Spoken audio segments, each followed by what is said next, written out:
From the Detroit Free Press, it's Monday, December 14th. Here are today's top stories, presented by Bush's Fresh Food Market. Bush's has over 4,000 Michigan products, including the freshest fruit and vegetables, meat, seafood, and baked goods. Stop by one of Bush's 16 locations for the personal service you expect from your neighborhood grocer. For the Detroit Free Press, I'm Kerry Jr. II. Over the weekend, the U.S. Federal Drug Administration and Center for Disease Control and Prevention approved the Pfizer-BioNTech vaccine candidate for emergency use. The shipment that left Pfizer's facility near Kalamazoo contained 1.95 million doses of the vaccine. The drug company has said it will deliver 6.4 million doses around the country.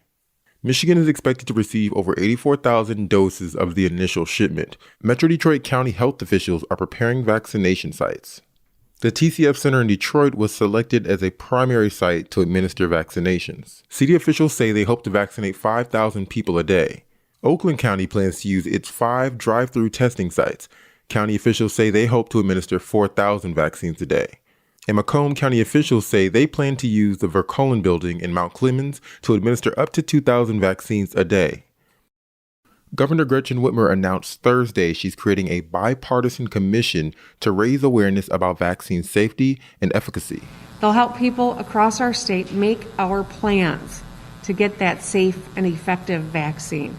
The Protect Michigan Commission will be chaired by Lieutenant Governor Garland Gilchrist II, former Lieutenant Governor Brian Calley, Michigan's Chief Medical Executive Dr. Jonae Caldoun, the Detroit Pistons' Blake Griffin, and Flint pediatrician Dr. Monahan Atisha. Governor Whitmer also said she wants to provide some economic relief to businesses. This is a crucial step in helping our businesses that are struggling. Whitmer postponed tax payments for most entertainment venues and restaurants that depend on indoor dining. The payments were initially due December 20th, but she said businesses won't have to pay the taxes until January 20th. The governor also said the state treasury will waive all penalties and interests for 31 days.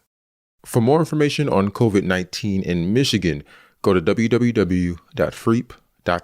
For the Detroit Free Press, I'm Omar Abdelbaki. Walter Forbes had big aspirations when he was a Jackson Community College student in 1982. But any plans of living a normal life were ripped away from him when he was arrested for an arson and murder that he didn't commit. Forbes spent more than 37 years in prison. A judge released him in November after the prosecution's star witness admitted to completely making up her story. I always knew what the end result was going to be, but I had no clue of what I had to go through or who was going to be of help along the way, But I guess the surest thing I knew was I had to keep moving forward. The man who died in the house arson had shot Forbes a month earlier, which is why police considered Forbes a suspect. A key witness told the court that she saw 3 men, including Forbes, set the fire. But she came forward in 2020, testifying that she had been intimidated into falsely implicating Forbes because 2 local men threatened to harm her and her family if she didn't do so.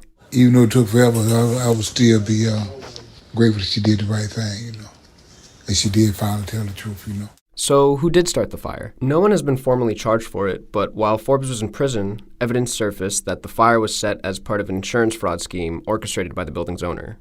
The building owner died a few years before Forbes' case was taken up by the Michigan Innocence Clinic in 2010. Unfortunately, Forbes' story isn't unique. Black people make up about 13% of the U.S. population, but account for about 54% of homicide exonerations since 1989, according to the National Registry of Exonerations. Forbes recoiled when asked about his faith in the American criminal justice system. I knew the fight that I had to do to gain my liberation, despite how crooked the system might be towards me, Forbes says while he was in prison, meditation, a positive mindset, family and friends helped him get through the tough times. He is currently staying with family in the Detroit area and plans on visiting his 94-year-old mom in Mississippi in the coming weeks. He had planned to see his mother right away, but thought it would be best to do what he had done for the past 4 decades. Patiently wait, in this case, for COVID-19 infection rates to decrease. Forbes is now the patriarch of a family that had been missing one, his relatives say. His wisdom and insight is revered. And he's actually been able to bring a lot of us family together already. And it's almost like we needed him out here for us to even come together like that. That was his nephew, Emil Forbes. Forbes says the world today is a lot different than the one he knew before being locked up. He's adjusting to smartphones and slang he had never heard before, and he's remembering all of the luxuries that were absent from his life for 4 decades. One thing Forbes says he immediately noticed when re-entering society.